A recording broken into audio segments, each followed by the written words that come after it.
Welcome to YouTube's fastest growing sports podcast, Ethan and Nick's Trash Boat Podcast. I'm your co-host, Ethan Finkelstein, at I am Finkelstein on Twitter, here with my co-host, Nick Graves, at NickStape15 on Twitter. And Hi. So we've got an interesting show topic today. We're going to take a break from the Blue Bloods discussion, do a little bit more research onto the basketball side of things, but I think this week we haven't really shared hot takes before, or at least I don't think we've shared a decent amount of them, and I think this might be a good blow-off episode where we can kind of just, almost in a cathartic sense, get out some of the things that we hold near and dear to us that might be seen as somewhat controversial. I know I have a handful of them. What say you, Nick? I'm kind of going with the flow with this, but I too have a handful of, hot takes, cold takes, however you want to call them. I don't know. I feel like we all have them.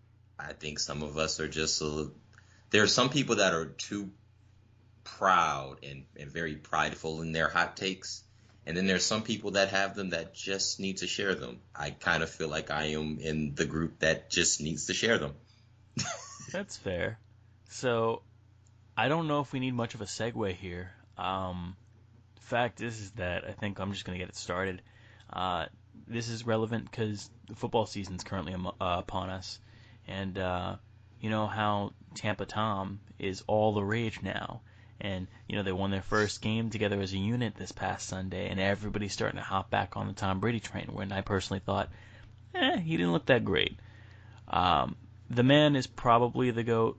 I will give it to him. He's got the 6 Super Bowl rings, the 3 MVPs. Legacy is virtually untarnished if you want to ignore Deflategate and Spygate and just the fact that he's kind of a crybaby. I think you know where I'm going with this one, Nick, because you've heard me say it a bunch of times, but I'm of the belief that not Tom Brady, but rather a contemporary, Peyton Manning, was the better QB. I think that if we're judging the two in a vacuum, Peyton Manning was the more impressive quarterback in terms of just the ability to make certain types of throws, make better reads, utilize his talent to a better degree. And also, what we didn't see until this year with Brady is, him playing under a different head coach and a different scheme and a different system for a different organization. Peyton played for 2 different organizations, won a Super Bowl with both of them. Now, granted, you can argue the second one was a carry job by his defense, but regardless, went to the Super Bowl 4 times under 4 different head coaches, playing under multiple different offensive schemes, and was just as dominant in his late 30s as Brady was. You can make an argument, obviously, Brady's had better longevity. I think it's clear. But all things considered, and I won't delve too much into it because we got a few of these to get through. And if you want to really engage me on this, feel free to drop me a shout on Twitter and disagree with me to your heart's content. Peyton Manning is the better of the 2 QBs, and I'd make an argument in a vacuum, maybe the greatest quarterback of all time, if not maybe Drew Brees. But that's just my argument. So I am also in agreement with that point. I am a former Jets fan. I renounced my fandom a couple years ago. I am still an AFC fan holder. I am now a Buffalo Bills fan. There's a deeper situation as to why I'm a Bills fan, and shout out to them for giving me a shot to actually work for them. But aside from that AFC East bias, I had always taken a favor to Peyton Manning myself, and I always thought he was the better QB too. I thought he had a better grasp of the game that was around him. Maybe too much control at certain times, but I always appreciated him a little bit more than Tom Brady. Yes, he used to beat up on all the teams in the AFC East, but I think the grace at which Peyton Manning plays the game has always been something that, favored, my liking toward him. But, I guess stats are stats, success is success. You can go either way, but I'm with you. I'm with you. Um, I guess to go to my hot take,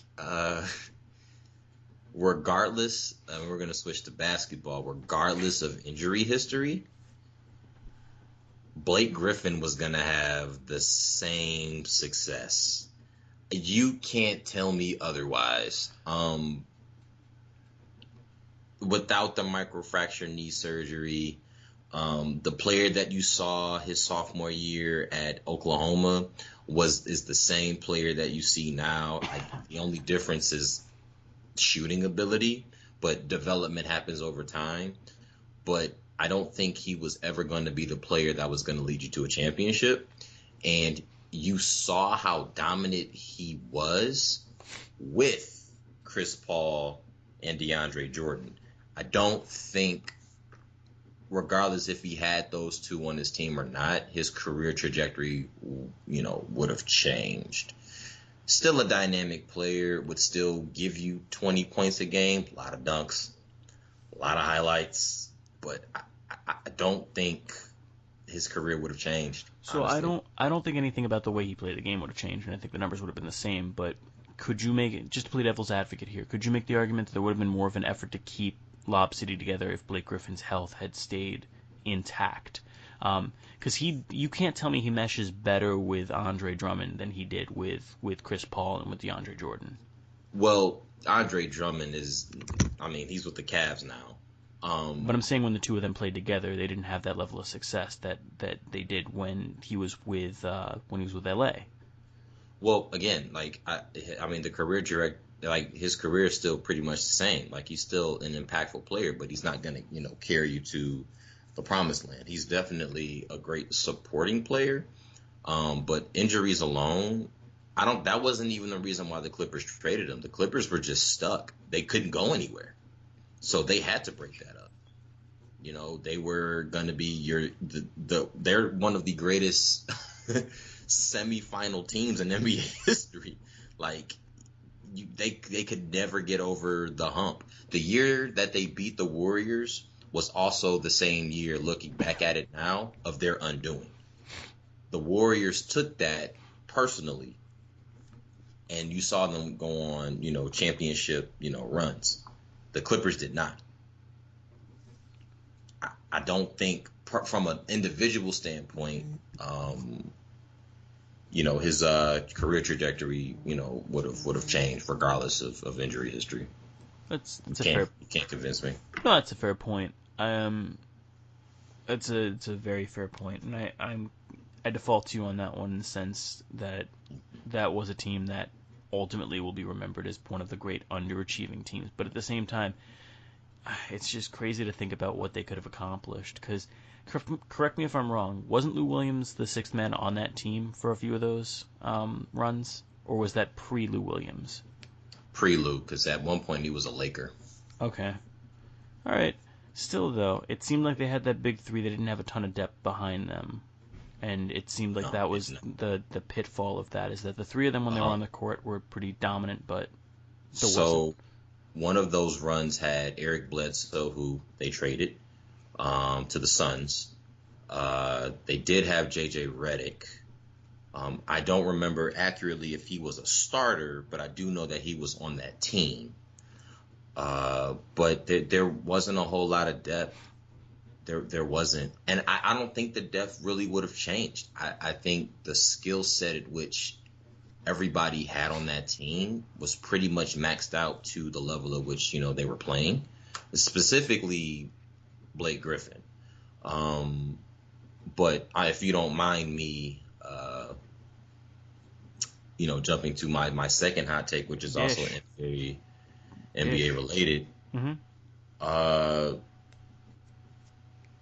To be completely honest with you, in the ramification of 90s basketball, Mm-hmm.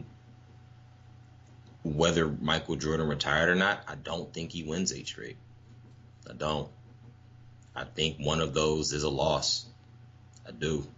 Before the finals or in the finals? In the finals. In the You could argue finals. that, like, you could argue that there could be 8 straight finals appearances, but I don't think he wins 8 straight. Okay, let's say the West, nothing changes about the West, and it's the Rockets in both years. You think he loses to either of those Rockets teams? Because the first one, I think he beats. I think the first one where it was a carry The job second by one, Hakeem. the second one that had Clyde Drexler Mm-hmm. as the addition, I think that becomes the difference. You have to understand too, if anybody's watching, you've watched The Last Dance, that Clyde Drexler was always the number two. It was a distant number two when it comes to shooting guards. I'm not talking total talent in the league. I'm talking at the shooting guard position. He was the number two, and Michael Jordan absolutely buried him.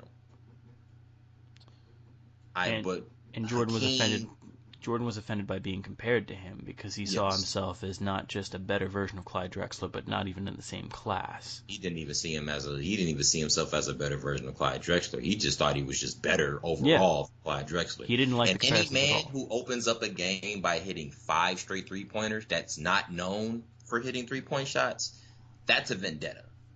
But I do firmly believe that one of those championships goes to the Rockets, which you then argue now in a hot take, inside of a hot take, do the Rockets repeat if Michael Jordan is still playing and he doesn't retire? I personally am the believer of no, they don't repeat. They get repeat appearances, but they get one. They get one. Clyde Drexler did take them over the top. You can talk about that Knicks team all you want. That Knicks team did a really good job of representing the Eastern Conference, but you have to understand that it's Hakeem. Patrick Ewing, a legend in his own right, but it's Hakeem. There's a move. If there's a move named after you, you have something to contribute to basketball. I'm just saying.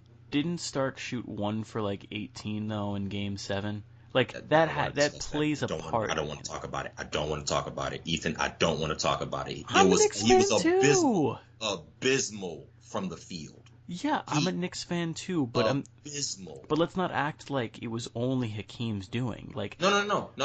I'm not gonna sit here and say that Hakeem. Okay, I'm not gonna put it to you in a standpoint where there was that takeover player that just happened to, their moment usurped everybody else's moment. But I'm not. I will never, ever, and I want you to hear this clearly, Ethan, hmm ever say that John Starks did not put us in a horrible situation by only making one field goal.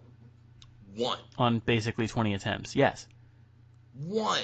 He went, I think, at one point in the game, of the 5 consecutive shots that he took without a defender being, I forget what it was. Advanced basketball analytics kills me nowadays. That was in 5 feet.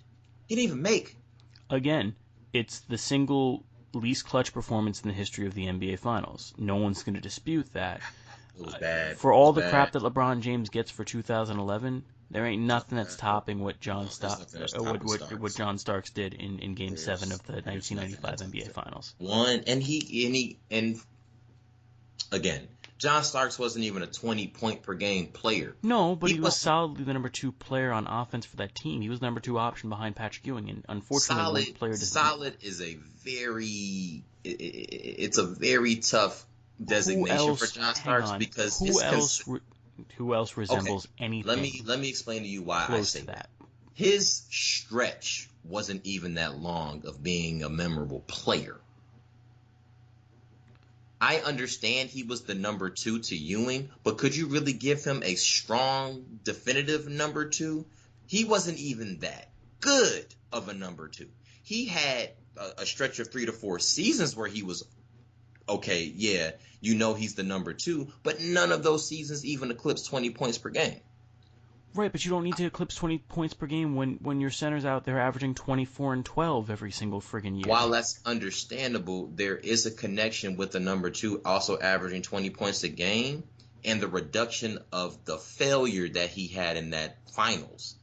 1 for plus 10 from the field. 0 for whatever from 3-point range. Also, for the record, by the way, small guards back then, and yes, he was a shooting guard, but he was a small guard.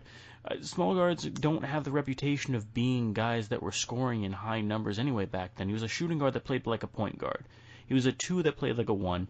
15 points per game. That doesn't matter to me at all. What matters to me in the moment of trust as a number 2 is you didn't play like a number 2.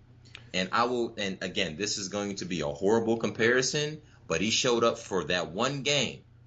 And it's this year in the bubble playoffs. When Giannis went down, Chris Middleton did lead the Bucks to a victory against the Heat in overtime. I'm not saying John Starks at any point went down with an injury. But come on, man, as a number 2, you got to be better than that. You have to be better than that. You have your number 1 playing with you. There's a lot of pressure that you don't have on your shoulders. And you shot that abysmally from the field. Anyway, it's over. What's your hot take, man? What's your hot take? Because I watched that game 5 times on NBA Hardwood Classics, and it just disturbs my soul. Before I move on to this is also, I just need to put this out there as an advisory. I'm not trying to disparage anything that Hakeem accomplished. The fact is that the man is a top 10 all-time player, top 5 all-time center. He is undoubtedly one of the all-time greats. And the fact is that if I had to pick a center to start a team around, he's in the conversation for the guy I'd pick. To me, it's him, Kareem, or Wilt, and that's it. As far as the conversation of who I'd build a team around, as far as centers go, and really I could knock Wilt off of that, and you can make an argument it's between him and Kareem. But I needed to bring that point up, Nick, because the fact is that when you say that Jordan would have lost one of those finals, I'm pushing back a little bit, because the fact is that for a guy that went 6-0 and was still in the prime of his career back then and was the difference maker for the Bulls winning the championships back then as opposed to bowing out before they got to the finals, I'm playing devil's advocate. For the record, I can see your point. I'm just taking a slightly more neutral stance on that one because I don't know, and unfortunately with Jordan, betting against him ended up kind of backfiring most of the time at that point. But we'll move on. We will. My next point that I was going to make is basketball related. Bill Russell's not a top 10 all-time player. I am so sorry to all the Boston fans out there. I'm sorry. I'm so sorry to Bill Simmons. I have to make that point, but Bill Russell's not a top 10 all-time player. I'm gonna sip my water on this one. Yeah, go for it. But no, give me a second. It's you. Rings are part of the equation, but to me, to define a player's legacy in terms of championships in a team game, that's a flawed argument. Sure, the guy was the best defensive force of his era probably ever. But unfortunately, there's so much footage that we don't have from that time period, and box scores are woefully incomplete. Sure, is he probably the all-time leader in block shots if we actually counted them before the 72-73 season? Yeah, probably. But at the same time, there's an element to his game that is woefully missing, which is offense, and he wasn't a great offensive player. There's the fact that the parity in the league back then was also not as high, and he was dominating a game where there were much smaller players on average comparative to his size. He had one other team in terms of main competition in Wilt's teams in most of those years. So parity is an argument against him. The fact that he wasn't great at one side of the ball, was only dominant on one side. And again, I'll give Bill Russell his due. He's a top 20 all-time player, but he's not top 10. But it's that combined with the fact that he played on maybe the most stacked team relative to its era in NBA history, I'm not going to give him as much credit as everybody else is giving him. Think of it this way. Not saying that he's not a top 10 all-time player is not an insult in the sense of saying he's not an all-time great. He is. He's a top 20 all-time player. But who would you knock out of the top 10 right now that I had on my list that I showed you before? Of these guys, of guys like Michael Jordan, Kareem Abdul-Jabbar, Magic Johnson, Larry Bird, Kobe Bryant, LeBron James, Hakeem Olajuwon, Oscar Robertson, Shaq, Tim Duncan. Like, who would you knock out of the top 10 in favor of Bill Russell? Go for it, by all So means. so I'm only quiet because I want to remain neutral in this. I really do, but I'm gonna have to break neutrality here.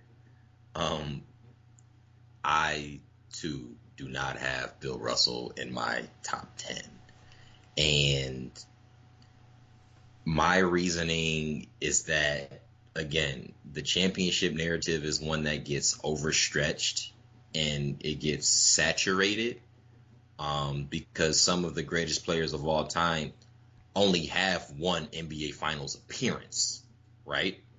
And a lot of those guys also don't have a championship. They just have one Finals appearance. I didn't say they won in that said appearance. Oh, I know. There are people in the top 25 that have one Finals appearance. They have one MVP. They have one Conference Finals championship. Let that sink in, Ethan. One Conference Finals championship. One of my favorite point guards of all time is Kevin Johnson, the current mayor of Sacramento. He was at one point a 20-point, almost 10 assists per game point guard, but doesn't get brought up in the top 15 point guards of all time. He's one of my favorite point guards to watch, right? Mm-hmm. Yet it's not just stats that get you there. It's other success. What else have you done? We weren't alive to see Bill Russell's run. We weren't alive to see any of that. But I mean, I'm Oxford immortal, was so an of course I incomplete. was, but You're a speak for time traveler. yourself. You're Yeah, 647 years old. You're a vampire. You're from Twilight. 648 actually, it is, as of this past Whoa! February. When was your birthday? February 19th. I missed it. All right, so you're 648 years old. Mm-hmm. But there are other contributions to the game that are made, and I'm not saying Bill Russell hasn't had any of those contributions. Okay, you can also debate eras, but that was an era that was so top heavy that the same two franchises that ran that era, they ran that era, the Lakers and the Celtics. I mean, they won most of those championships. There's a reason why the next closest team in terms of number of championships to the Lakers, who are in second place right now with 16 of them, is the Bulls with 6. There's a 10 championship gap between 2 and 3. A 1 championship gap between 1 and 2, but a 10 championship gap. If Michael Jordan doesn't exist, it's an 11 championship gap because the Spurs are right behind them with 5. There was no parity back then. None. You could argue that this is you could argue that with no Michael Jordan, whatever those finals teams that they beat in the Eastern Conference, those Eastern Conference finals teams that weren't there, you could argue that those teams are in the finals and maybe a couple of them squeak out a championship or two. I don't know, but I am with you. The Jazz have 2 NBA titles if Michael Jordan doesn't exist. The Jazz have 2 titles if he doesn't exist. And Karl Malone is a top 10 all-time player. Karl Malone is the second all-time leading scorer. He's also arguably the greatest power forward ever. I know that it's blasphemous to not have Tim Duncan as the designation, but hear me out. If Karl Malone wins those 2 titles, I would make an argument for him over Tim Duncan. Karl Malone, for his career, is a 24 and 10 guy, 25 and 10 guy with 2 MVP awards. Played great defense, by the way. Doesn't get credit for it. Played great defense. 14 All-NBA teams, including, 9 or 10 first team? Yeah. He's easily, statistically, one of the greatest players in NBA history. If you look at just the black ink, you just look at the stats itself. Ignore the lack of championships. Just from a statistical standpoint, he's a top 10 all-time player. The only thing keeping him out of that is lack of a ring. The only thing. And he's got 2 of those appearances. He's got 2. Yeah, unfortunately going up against the greatest dynasty we've known in our lifetime in basketball. And we didn't even get to see the first phase. Well, we were in diapers in the first phase. Well, actually, I was in diapers. You were born right at the end of it. Yeah, I couldn't conceptualize what life was. I was just being born in '93. Great year, by the way. But no, like I'm with you on that. You know, the power forward position, in my opinion, is the most controversial position for all-time greats because you could go in so many different ways with that. You can go in so many different ways. Don't give me Dirk. I've heard people say Kevin Garnett might be the greatest power forward of all time. I would give Garnett's got more of an argument than Dirk does to me. To me, it's 3 people that have an argument for it. You can maybe make an argument for 4. I'll even stretch it to 4. There's a 4-person argument for me. It is Tim Duncan, Karl Malone, Kevin Garnett, and Charles Barkley. Those are the 4 that I would argue. I do not consider Dirk to be in the conversation for it. And I know that that's considered blasphemous for a lot of people. Greatest European player of all time. I want you to repeat that for again. Okay. It is Karl Malone, Tim Duncan, Kevin Garnett, Charles Barkley. Okay. I don't know why you have a top 4. That's just weird. Why don't you have a top 5? Dirk is okay. You want me to have a top 5? Fine. I'll give you the top 5 in order, by the way. Top 5, I do have Duncan number 1. I have to respect the fact that he has the 2 MVPs and 5 championships and was basically a model of consistency for 20 years. Gave you the same thing every year and was basically the same great player for almost all of them. It's Duncan 1, Karl Malone 2, 3 Kevin Garnett, 4 Charles Barkley, 5 Dirk Nowitzki. Okay, I feel better because you said that because I don't agree with the top 4. That's just weird. I think 5 is better.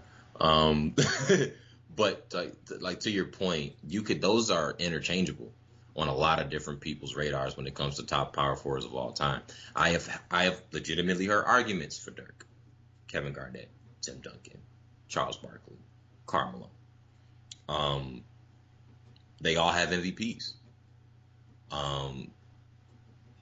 I think, personally speaking, and this is when you're talking about all-time greats, this is, I guess, a hot take for me, is John Stockton is the greatest point guard of all time. Spicy. Yep. Yeah. That is one that I will carry to the grave. That is one I'll carry to the grave. And it's a very strong bias for somebody who plays opposite of John Stockton. I was not the assist king. I was not a facilitator. I could facilitate, but it was not something of my forte. I just appreciated that game of his the most. And what got me was that when he first got his first start, he never saw the bench again. He averaged 14 points and 14 assists. He could also shoot. For the man of that season, he could shoot, and he's also the NBA all-time leader in steals too. Yes, it's not Gary Payton. Yes, he is. Yeah. Gary Payton, even in his Hall of Fame speech, said the toughest player he's ever played against was John Stockton. You see this, as he put, little white dude who doesn't say anything, doesn't look like he can run fast, but he is always in your pocket. Can I give you a hot take to quickly segment off of real quick, and you can cycle back if you want to make an additional point about John Stockton? Yeah. On the spot, hot take right now. Hang on 1 second. I'm just getting someone knocking on my door. Give me 1 second.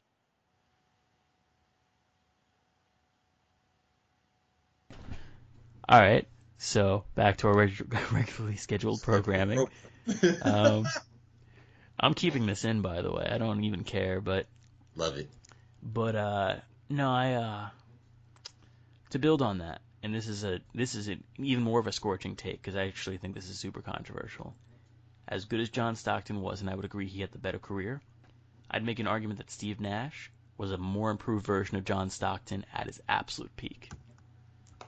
Steve Nash had no holes in his game as a point guard when he was at his peak, when he was winning MVP awards, when he was running the 7 seconds or less offense, the first iteration of it from Mike D'Antoni. I would argue that that was a more complete version of John Stockton. Not to insult John Stockton in any way. Stockton is, again, one of the top point guards ever. And if we're talking about all-time rankings, I absolutely have him higher than Steve Nash. But Nash at his peak, I would argue, was Stockton 2.0, an improved version. His peak was, I will credit that, was better than Stockton's, but Stockton's longevity. No, I'm not making an argument there. I will not. I know there's no argument. I'm agreeing with you that his peak, that Steve Nash's peak, was better than John Stockton's peak.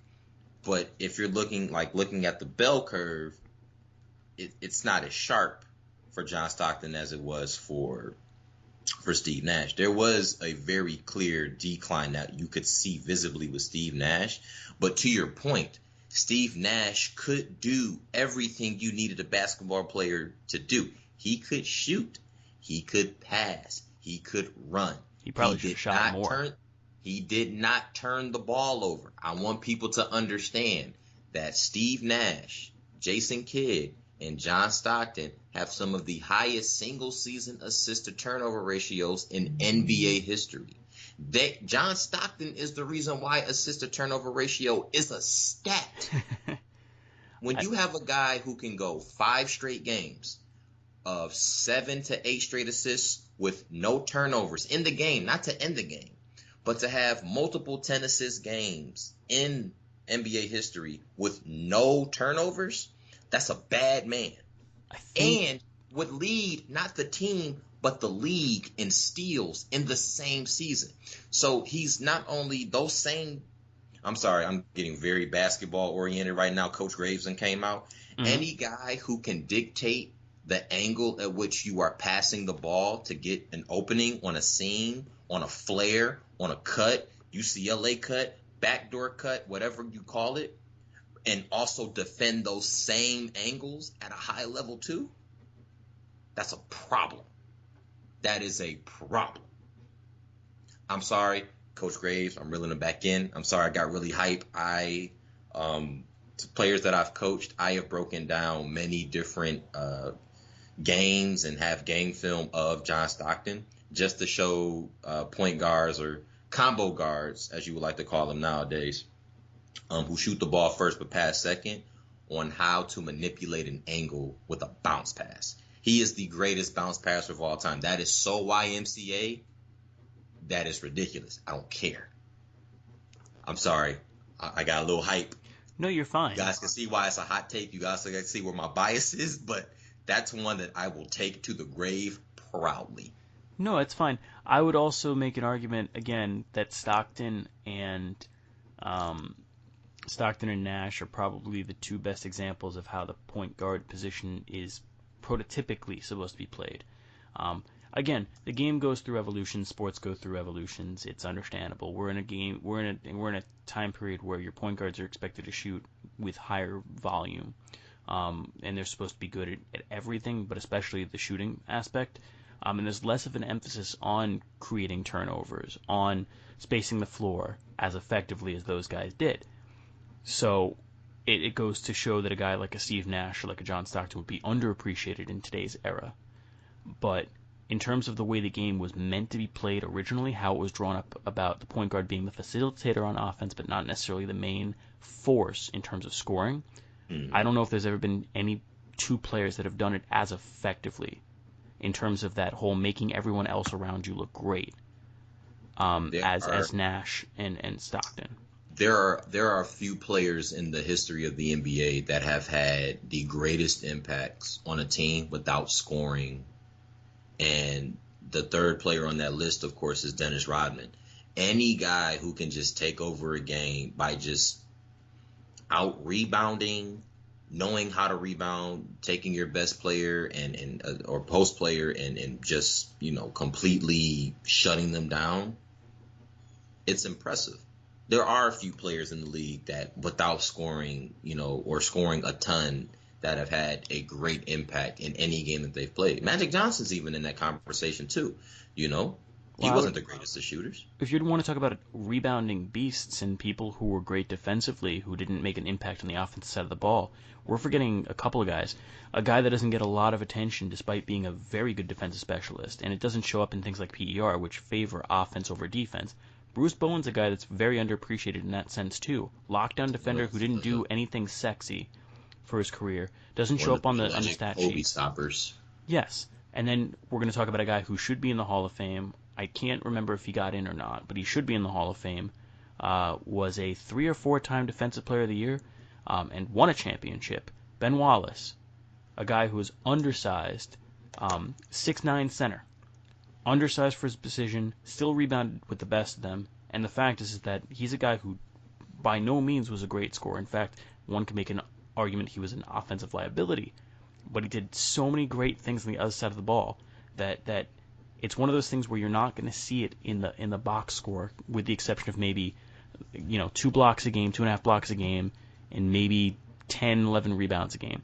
But I didn't mean to interrupt you, but mm-hmm. me and Ben Wallace have something in common, and we share a birthday. So I am somebody, who always, I'm biased toward people that have the same birthday as me, one point or another. But to your point, I want to rattle off some stuff that I need people to understand that he did at 6'9", 240 with 6% body fat, because that man was built like a tank. NBA champion in 04. 4-time Defensive Player of the Year in the NBA. The only person to win it 4 straight years, by the way. 4! And one of those years was a championship year. 4-time NBA All-Star. Those same 4 years he won NBA Defensive Player of the Year, he was an All-Star. 3-time All-NBA second team selection. All-NBA. 6-time, or for my bad, 5-time NBA All-Defensive second team. I mean, All-NBA first team. Only one defensive second team. Only one. Come on, man. But he did burn bright for only, those 5-6 years. That's the problem. But that's okay. That's fine with me. I mean, they went to 5 straight Eastern Conference Finals, too. And 2 NBA Finals. Back-to-back finals. That Spurs-Pistons series is one of my favorite losing series of any series in all of sports, because that was the ultimate back-and-forth mano-y-mano. We know Big Shot Rob still hurts my soul to this day. Living in Detroit for 10 years, still hurts my soul to this day. But Spurs fans and Pistons fans have come to an agreement. If that play doesn't happen, if Robert Horry doesn't happen to be there for that missed shot, you could, there's an argument that the Pistons win that series. But every play mattered in that series. Again, you just mentioned Bruce Bowen, right? Mm-hmm. Bruce Bowen was also on that same All-NBA defensive team with Ben Wallace. So it's like you had everything you needed for a heavyweight championship slugfest. Who would have thought that one overtime game would have been the game that made the difference, right? But again, to your point, not necessarily a hot take, but some of your most dominant players in NBA history were not properly sized for said position. I've got one I wanted to transition to, by the way. Come on, man. I'm ready. There's one. I'm gonna skip over this one. Actually, I'm gonna mention it. Don't do it. No, I'm gonna mention it briefly because I don't think it's actually a hot take. The more I think about it, the less hot it is, the more mild it is, actually. But you know how I said players like a Steve Nash and a John Stockton are less appreciated in today's game because you have guys like Russell Westbrook and Steph Curry who are big time scorers.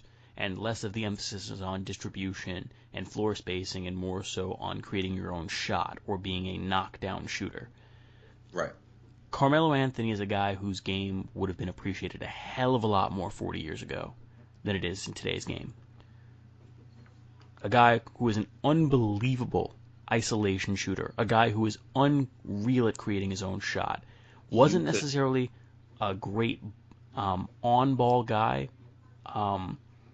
Or rather, no, I take that back. Wasn't really a great off-ball guy. A guy who had to learn how to play better off-ball later in his career. Right. So I want to add this to your appreciation for Carmelo Anthony. Um, I have another player of a similar, not similar caliber, but of a similar conversation. I actually have two. Um, because I do think all through the 80s and 90s that Carmelo Anthony would have been a lot more appreciated for the game that he played. I am probably alone on this when I say this too. There are two other players that I feel the same way about. One is Josh Smith, who at one point was raved as a poor man's LeBron James. And number two, Monte Ellis. They did not get a lot of appreciation for their game until they got moved from team to team. Josh Smith's development was more stubborn than anything. He inhibited himself a little bit. Monte Ellis, on the other hand, is one of the many players like a Stephon Marbury who did everything that he could, but was given the short end of the stick in many situations. And also gets overshadowed by the fact that his era with the Golden State Warriors happened to just come right before Steph Curry.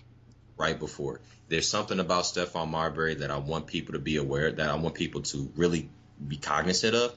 He was what you see in a Kemba Walker, what you see in a Steph Curry, that combo guard who can facilitate. I don't think people pay attention enough to Stephon Marbury's stats, but he retired from the NBA, averaging 19 points and 8 assists.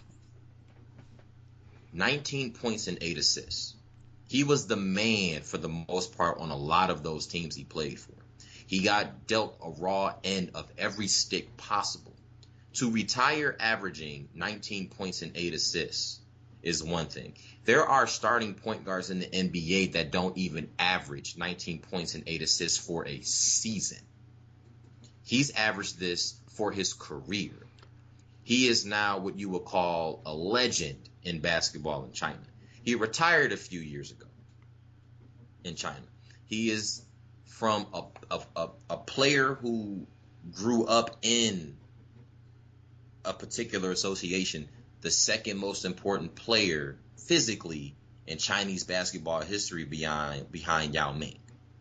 His influence in the game of basketball in China is ridiculous. He is essentially the second greatest player of all time in Chinese Basketball Association. He still is in the top 5 in terms of popularity. Kobe still holds the number 1 slot. But there is a lack of appreciation for those guys like Carmelo Anthony, for Stephon Marbury, for Monte Ellis, for Josh Smith. That is a hot take that I will also take to the grave with me, and I will defend. I think it's easy to defend, though. I think we would have remembered Steph Marbury more fondly also if he didn't come to the Knicks in the prime of his career. The fact is that I think his legacy gets overshadowed by the lack of success he had when he came to the Knicks. That was a big-time acquisition, and he floundered. But it's not his fault. Look at what he had to work with. Look at the team. Look at the management that did nothing to surround him with quality individuals. Who did he play for? Who did he play with? Give me the best teammate he had during his time with the Knicks. Because I couldn't tell you off the top of my head who his best teammate was. I couldn't tell you either. I'm not gonna insult our listeners' intelligence by going on Basketball Reference right now and looking at those teams. Nope, I have a baseball one. You're gonna hurt me. I think I'm ready for this berating that I'm gonna get for this one. I've got one more basketball one when you're done with that. Okay. So as a very ignorant baseball fan, I'll be right back. Give me 1 second. I need this to accentuate what I'm getting ready to say. Give me 1 second. Okay, so I'm gonna just fill time like an idiot then right now. This broadcast is brought to you by absolutely nothing. We need sponsors, seriously. But while I'm killing time while Nick's going to retrieve whatever he's going to retrieve, I'm going to just make my guesses about what he's going to talk about. He's going to either say that Ken Griffey Jr. is the greatest center fielder of all time. He's going to try and question the greatness that is Mike Trout. Or he's going to agree with me and say that Derek Jeter is not a top 5 all-time shortstop. It's one of those three. I'm probably wrong, but the Griffey thing seems like the most obvious option here. Okay, I'm back. So, as a very novice baseball fan, this is when I actually had to start watching college baseball to learn about the game by itself. It was the year 2012. There were two teams in the World Series. One team was known as the Even Year World Series Killers. EYBS, man. EYBS. This hot take happened after a certain historic moment in baseball history. It rhymes with Triple Crown. I, at one point, had to stick my foot in my mouth, and when Miguel Cabrera won that Triple Crown, I literally said that the Detroit Tigers were going to win the World Series that year, without regarding the fact that the San Francisco Giants are even year baseball World Series winners. And that was more of a cold take that I had to kind of live with for a while. And there was a lot of crap talking that happened. And you have to understand that the institution that me and Ethan attended for college brings in a multitude of people from different areas of not just the country, but the world. I just want you guys to understand that the San Francisco Giant fans that attended The Ohio State University did not let me live this down for a solid week. When I mean a solid week, every day they saw me, every single day they saw me, they never let me live it. So more of a cold take at the time, but as the city who raised me for 10 years, Detroit, I took that one. I took that one on the chin. I'm going to pile on, by the way. Miguel Cabrera shouldn't have won the MVP that year, but go on. And this is the end of Ethan and Nick's Trash Boat podcast. You're right, I'm sorry. He definitely deserved over the guy that put up 10 WAR and had one of the greatest, for all intents and purposes. It wasn't his rookie season, but it should have been. Okay, so I want people to understand that, again, we're reiterating this. I lived with Ethan for a year. We have a few things that we actually don't talk about in sports history. One of these moments are not going to be brought up for you guys anyway, because I don't want to relive them anymore. But yeah, I've had this argument with Ethan once before, and it was very quick. It was about a 45-second argument. Baseball Reference was popped up. There might have been some shouting. I might have cried. I don't remember. I just know I went to sleep that night knowing that, dang, I should never argue baseball with Ethan ever again. But I'm sticking to that cold take. That's the famous last words for at least a half a dozen people. Oh, man, are you fucking insane? I was like, all right, well, there it is. There it is. I might have been, and he uttered, and I kid you not, 5 times, 10 WAR. Do you not know what 10 WAR means? And I sat there on the couch like, I actually don't. I'm new to this. Does defense mean nothing to you? Okay, so it didn't mean, I'm not going to say it didn't mean anything to me, but you have to understand when, the hometown guy is the one that's, doing well, you're going to want him to accumulate any kind of awards possible, right? Okay, at least you're acknowledging your bias, but you're also talking to somebody who doesn't let it get in the way. The fact is that, all kidding aside, people who were like, oh, Derek Jeter got robbed of the MVP in, 2006? It's just robbed is a strong word. Do I think that he might have had a better argument than Justin Morneau? Sure. Do I think that in 2008 he had a better argument than Dustin Pedroia? Sure. But robbed is a very strong word in both of those cases. It's the same thing with, I guess this time around, it wasn't that strong. No, but I'm saying you got to put your biases aside, man. You do. Because it's going to cloud you. It's the same people who were like, oh, Mariano Rivera should have won the Cy Young in 2005 over Bartolo Colon. He should have finished runner-up. Bartolo Colon was a terrible Cy Young choice in 2005. I will give you that. He won because he got 21 wins, and back then people actually cared about pitcher Right. wins. Okay, so But it was hear me Johan out. Santana that should have won it that year. But no, you can continue your point. Hear me out. Hear me out. Mm-hmm. Before this Skype call even ensued, fans, I told Ethan about how I got into baseball. Okay, this was even after the bias toward Miguel Cabrera and his AL MVP. I understand what WAR means. Okay, 10 WAR is like 30 PER in basketball. It shouldn't happen. It should not happen, but it did, and it was glorious in how it happened. Because just like I do for basketball, I watched the film, I listened to the narratives, and you know what? Give me the name of the person that should have won that MVP that year, please, please, and thank you. Mike Trout, Mike Trout. who should Okay, have won almost every single AL MVP award of the last I'm not decade. starting with you on this. I'm not starting you. Nope, we're not getting started on that. I don't have an argument, but you're not going to get started on that. No, I'm stopping you right there. There's I'm stopping legitimately you 2 right years there. in which he didn't deserve it over the I'm last decade. stopping you right there, Ethan. As one half of this Trash Boat podcast, I have vetoing power. I'm stopping you because I know what role you're going to get on with Mike Trout. I agree. He should have won. Retroactively speaking, you have to give me some slack, man. I even told you as roommates that I was not that good at knowledge in baseball. No. In your defense, he won the Triple Crown. People were smitten over it. The fact is, it hasn't happened since. It hadn't happened since 1967. To do something that hadn't happened for 45 years, there was historical precedent. There was a narrative behind it. The fact is that how are you going to look at a guy who's done something for the first time in 45 years and not give him such a monumental accomplishment? I feel the same way about Russell Westbrook's triple-double and MVP.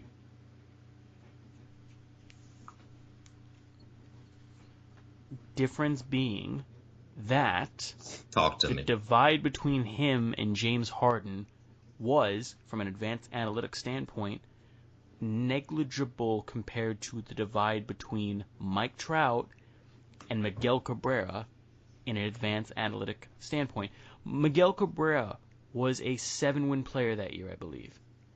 And you can look this up, and if I'm wrong, I'm wrong, but I believe a 6 to 7-win player. You're right. Because of his hitting. Because his defense wasn't there. But hitting alone, that's impressive. That's really impressive.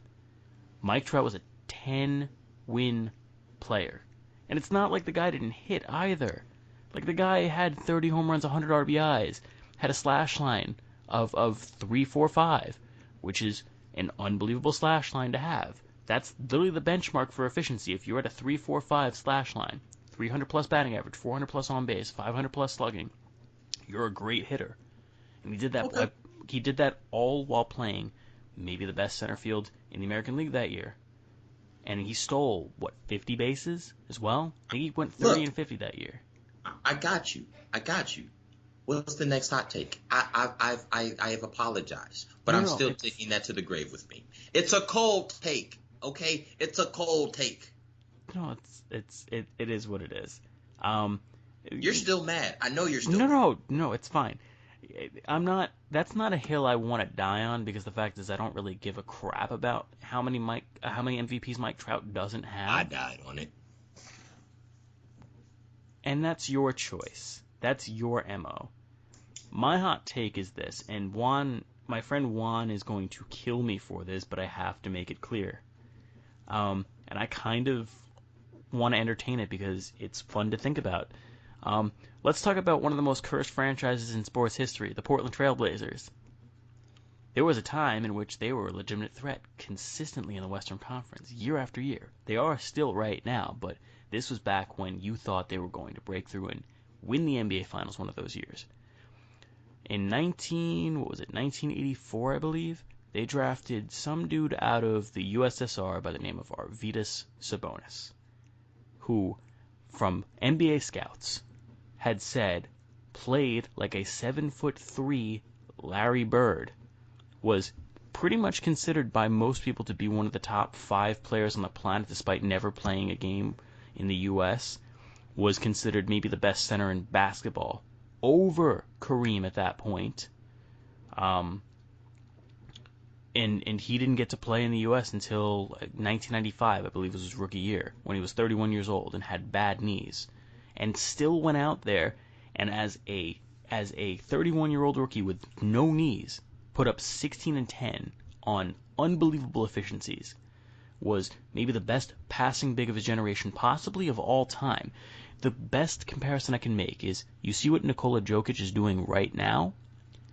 That is what Arvydas Sabonis was doing back in the 1980s, with a higher scoring number, by the way. He was more of a scorer than Jokic was, but the rebounding and assist totals were there. That's the kind of player you were dealing with back then. And my whole hot take is if you add someone like that to those 80s Trailblazers teams, they win a championship or two. They steal a Western Conference away from the Showtime Lakers, and they beat the Celtics in at least one or two of those NBA Finals. I won't make an argument about the 90s when Sabonis was entering his late 20s and was already dealing with knee issues from overusage, but it's also possible that if he plays in the U.S., he doesn't have doctors that are putting him out on the court when he's arguably, I think the quote that the NBA doctors used during the 95 season was, this is a guy who would qualify for a handicap spot otherwise if he wasn't a professional athlete. If you didn't have doctors that rushed him back from surgery and from recovery to play in the Olympics and maybe completely destroy his legs for the remainder of his career, I think that's really what it ended up being. If you have him with NBA doctors who have his best interest in mind, maybe he stays healthier longer. In fact, I have no doubt in my mind he stays healthier longer if he has doctors that are not forcing him to go back on the court and play through that degenerative type injury. I really do think that if you combine him with someone like a Clyde Drexler, someone with there's a couple. It was him. It was Nick. Help me out on this one because I don't have it in front of me. Are you referring to the continuing of the injury curse for the No, Trailblazers? I'm talking about the Trailblazers teams that they had in the late 80s. Let's say the 1986 Portland Trailblazers is an example. Like, let's use that as an example. You had Clyde Drexler, you had Kevin Duckworth, who was good. One Let's of the see, worst shooting forms in all of Kiki NBA. Vandeweghe was on the team as well. Terry Porter, you had, let's see, I won't mention Sam Bowie because he's a punchline, unfortunately. But Jim Paxson was on that team. No, it's not Jim Paxson. Sorry, I'm thinking of someone else. But no, you had a big three essentially in Drexler, Duckworth, and Vandeweghe. You add Sabonis to the mix there, and I really do believe that that's a team that could get over the hump and actually win a finals or two. The guy, if you are not familiar with what I'm talking about, there's not a lot of it available on YouTube, but go look up young Arvydas Sabonis. Go find Nice.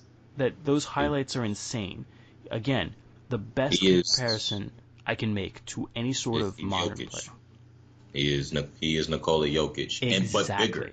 And Nikola Jokic is a big dude. Also, arguably a better shooter. For his that he was 7'3" and shot the ball like Kristaps Porzingis.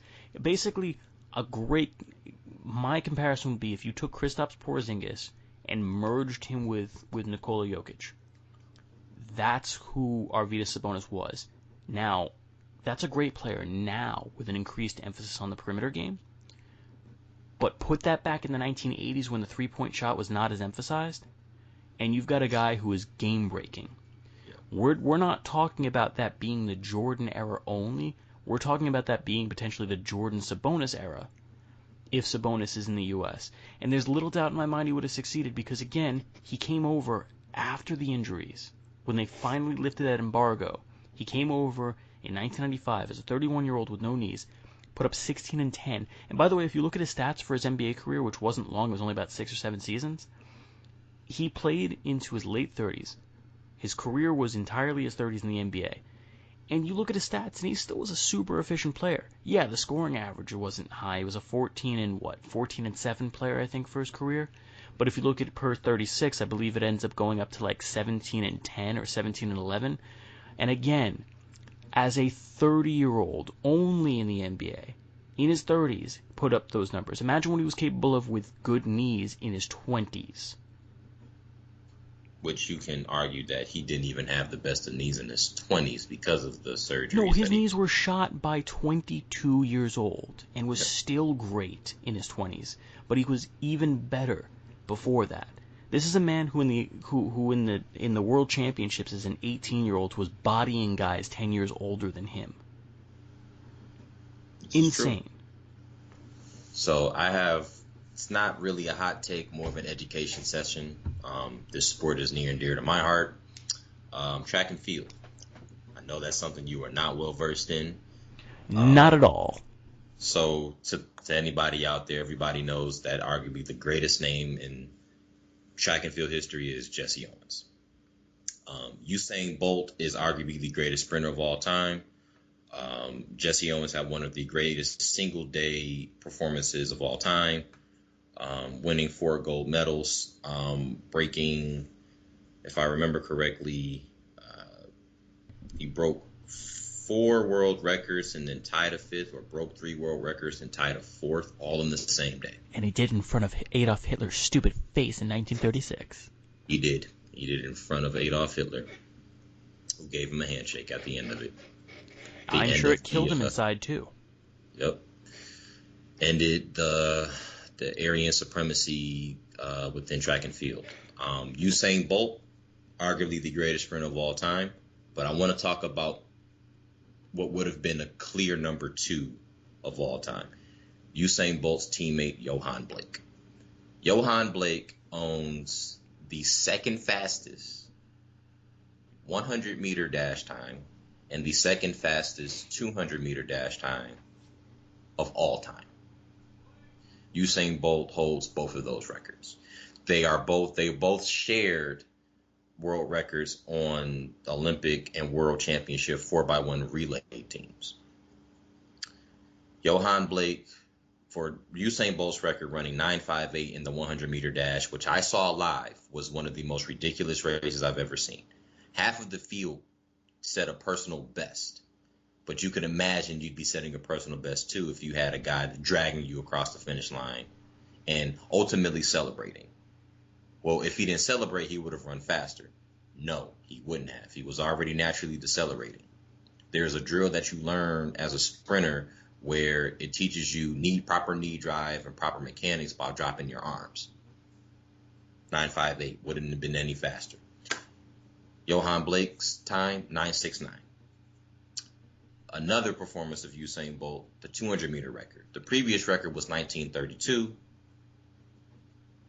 He smashed it by running 19.19. Johan Blake in 2011, in the same race with Usain Bolt, actually beat Usain Bolt. This was a Diamond League match. This is a Diamond League meet. Ran 19.26. Was already on the fast track of becoming the second greatest sprinter of all time behind Usain Bolt. With an unfortunate circumstance, as we talk about with Arvydas Sabonis and many great legends, injuries. One injury in particular, especially as a ballistic sprinter or ballistic athlete, tore his hamstring off of the bone. Has never been the same sprinter since. He has run 9.96, 9.97, which is good enough to make Olympic teams, which is good enough to, win Diamond League meets and go home with a nice, purse, but is not good enough anymore to win a gold medal. My defense is if that hamstring injury, which is the opposite of my Blake Griffin take, is if that hamstring injury doesn't happen, he is the clear number 2. Now, from a time standpoint, he is number 2 in both the 1 and the 2. But overall stature could be debated. I know there will be cringing if you get this far and you listen, but yes, tore his hamstring off the bone.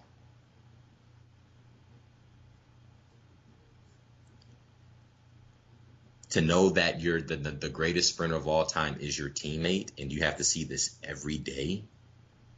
I don't know. Oh, it's gonna be torture. I know there's rising to the occasion, but that man is The only other person to beat Usain Bolt consecutively in the 200 is Wallace Spearman, U.S. sprinter, one of the greatest 200-meter specialists in track and field history. At one point, for almost, I think, for the better part of 20 years, or more than 20 years, held the indoor record for the 200-meter dash at 20.1. Came down by Elijah Hall in 2018 when he ran 20.01. I'll put it to you this way. If you can run 20.01 indoors with no wind, you can easily run 19.7, 19.6, which will put you on an Olympic team and definitely put you on a podium in the Olympics. The take that I made with that is there are a lot of narratives and a lot of stories about athletes who could have been, but injuries robbed them. Arvydas Sabonis, for sure, is one of those players, or one of those athletes in all the sports together. I put him in the category of a Derrick Rose, that they were transcendent over their transcendence. They were ahead of being ahead of the curve. But in those moments, there's no more room to grow for you.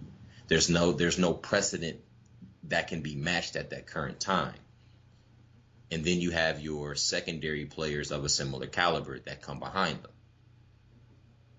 For all intents and purposes, Arvydas Sabonis, with his longevity, in basketball altogether, with his bad knees, might have changed the game a little bit. Look at Nikola Jokic. You can even look at Yusuf Nurkic with the Trailblazers. You can look at a lot of your skilled international basketball players over 6'8", 6'9".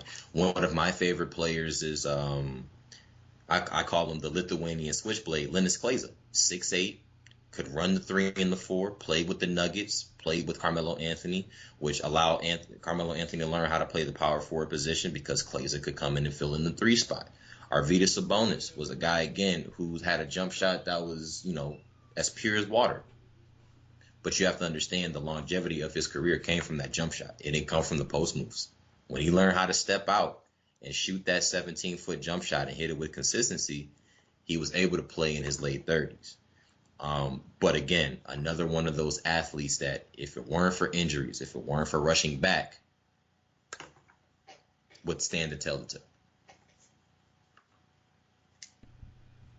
I know that is very sad as I'm putting it for Johan Blake, but watching track and field for as long as I've been alive would have been the clear number 2 greatest sprinter of all time. And that is number 2 being Michael Johnson, the only guy to win the 200 and 400 gold medal in the same Olympics. Okay.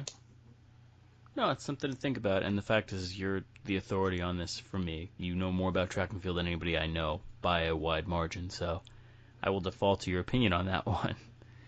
But it's compelling. It's interesting to hear about. I learned something today. Definitely learned something today. I learned a couple things too. I would say I learned a couple things too. More than just the fanfare of Arvydas Sabonis, but actually breaking down who he was as a player. Because that's actually a player I didn't watch, the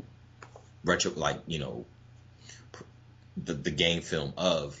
It's something I'm going to watch more of now. Like I'm probably tonight, I'm not going to get to sleep on time because I'm going to be up on YouTube, Googling his highlights and YouTubing his highlights. And there's a couple of baseball players actually that are big what ifs for me. And so Griffey is one of them, but if we're talking about players that don't get a lot of attention or get forgotten by time, just from hitters, just as a hitter perspective, the one I implore you to actually look up, because he was a monster for about a decade, Albert Bell. If you don't remember him, look up Albert Bell, look up what he did during the 90s, and you'll see this dude is the scariest hitter I've seen outside of Bonds and Griffey, McGuire, and so basically one of the top 5 hitters of the decade. I'm also disrespecting Frank Thomas and a bunch of other players by not including them, but the point is there were a lot of great hitters in the 90s. You can make an argument that the most consistently great hitter of the 90s on a year-to-year basis was actually Albert Bell. Of course, I spelled his last name wrong. Bell. Belle. For him. Also went by Joey Bell early in his career as well. Oh yeah, Um, no name. but it's Albert Bell. Um, a little bit of an ornery dude. Wasn't really loved by the press because he didn't really show them love in return. Um, may have been on them roids, but just from a numbers perspective, just in terms of performance, you look at his stat line and you think, holy shit. Like, pardon my French, but holy shit. Uh, that's a dude that, had he not broken down in 2000, um, easy 500 home runs. Easy 500 home runs, probably gets close to 2,000 RBIs, um, probably puts up 2,500 hits, and has at least the offensive credentials of a Hall of Famer. From an advanced analytics standpoint, he wasn't amazing because his defense wasn't great. In fact, he was basically a glorified DH, but the man could hit. And he's one of two players that I think gets overlooked in history because of his bad relationship with the press. The other um, being Dick Allen. Dick Allen is a player from the 1960s and 1970s. Actually won an MVP award. Um, for I think he was most prominent with the White Sox and with the Phillies. Unbelievable, unbelievable player. And by the way, if we look at advanced analytics, he actually has a borderline case for the Hall of Fame. But as just a hitter by itself, should already be in. Difference between him and Albert Bell is that uh, Allen has the MVP award. Bell should have won it in 1995, but because he was such a jerk, the writers were like, no, we're going to give it to Mo Vaughn instead. Um, Okay, which is hold one of on the real biggest quick. robberies in the history of that award. I want to interrupt you briefly. So, the only player in MLB history to have 50 home And runs and 50 doubles 50 in a season. Yeah. and almost did it twice. The Sheesh. guy was an extra base was an extra base hit machine. Okay, can I rattle off these RBIs in that streak, please? Oh yeah, and by the way, he led Major League Baseball in RBIs in the 90s. Okay, 112, 129, 101, 126, 148, 116, 152, 117, and then his last season, 103. Now, I know baseball enough. There are a lot of players who can play extensively into their careers and be effective. How many of them are still batting in 100 runs? Well, the fact is, 100 runs is also contingent on teammate success in front of you. If your guy, Understood. Totally understood. You said he's an extra base. He was like an extra base king. I get that. But the point still remains. When you're fading in your career, how many players are that effective to get 100 RBIs? oh, he wasn't even fading, Nick. Like, look at it. He had a degenerative injury that happened in his legs. I think it was his knees, actually. But the Mm-hmm. fact is that if you look at the season before that, he was still a monster. Even in his final season, he wasn't bad, but it was he fell off a cliff, and it's because of an injury. That's the reason why he couldn't get another deal. He had to retire because he knew no one was going to sign him because they saw the writing on the wall. The fact was the guy was a ticking time bomb at that point. But it wasn't that he slowly degraded. It was he suffered a knee injury in the 1999 season, and the writing was on the wall, and it was okay. You're probably not going to be playing that much longer. Got himself a Okay. 1 year deal. Was done with the game afterwards. I'm breaking this down right now. So the 50-50 season, he bats 317. Mm-hmm. In the 49-48 season, the season in which he almost did it twice, was also not only the 152 RBI season, but he batted 328. I mean, again, he was I've a complete never heard of hitter. this guy before. He was a complete hitter. I mean, if you want stat porn, I can No, give we you. don't. We don't. We don't.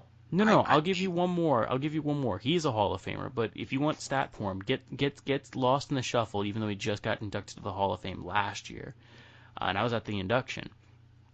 Um, Larry Walker. If you want to talk about stat porn, go look at Larry Walker's statistics from 1996 to 2001.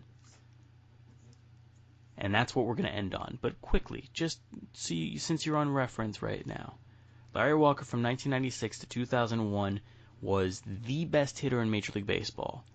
Period. And I say that over Bonds. 96. All right. 1996 to 2001. Larry Walker. 96. Okay, I say 97. Because 96 he batted 276. Okay, fine. 97 to 2001. 97, 366, 363, 379, 309, 350, and then 2002, 338. Okay, but you want to give me the on-base percentages and slugging percentages there too, pal? Cause Oh yeah. So starting in 97, 452, 445, 458, 409, 449, and then 421. Now the slugging percentages. All right, 720, 630, 710, 506, 662, 602. And you want the OPS? Well, that's a combination of the two, but yeah, go for it. Rattle them off. I figured you'd want it 1.172, 1.075, 1.168, 0.915, 1.111. When you're getting to 1,100, anything over 1,000 is considered ridiculous. But when you're at 1,100, you're talking all-time great territory. I know that just by the look of it. I know just by the look of it. And by the way, this was a dude that was hitting 40 home runs, and he was stealing close to 30 bases. He was stealing like 20-something bases each of these years and had a season where he had 30-something. He was a complete player, and the fact that it took him as long as it did to get in the Hall of Fame is a travesty. He's the greatest Canadian baseball player of all time, the greatest Rocky of all time, and I know people will say, well, Todd Helton. Todd Helton was great. He wasn't Larry Walker. No. I got to see Todd Helton in person. I definitely got to see Todd Helton in person. I mean, again, Todd Helton, hell of a hitter. He had a 2001, I believe, for the ages. That year, he was also a freaking monster as well. No, my bad. I did not see Todd Helton in person. Todd Helton was at one point one of the best hitters in the game, too. Todd Helton's a borderline Hall of Famer if you look at statistics, but the advanced metrics are not in his favor because he didn't put together a tremendous amount of WAR. I think he was in the 50s for his career, something like 55, which goes against him because he played first base, which is unfortunately one of the two hardest positions to get in the Hall of Fame as a hitter. First base and third base, hardest ones. We're going off on a tangent right now. I want to cut this short because we do have some stuff going on later tonight, but I implore you, definitely look into some of these players. I'll give you one more that you can look up in your own free time. Dick Allen, as I mentioned before. That's your homework for this one, Dick Allen. And compare him to Albert Bell, and you'll see very similar cases with two guys who had very similar personality types and two guys that are absolutely getting blackballed for Hall of Fame consideration. Dick Allen's even more of a crime. But on that note, I think we can put a bow on this. I'm with it, but you kind of did throw in some of your hot takes with that, and just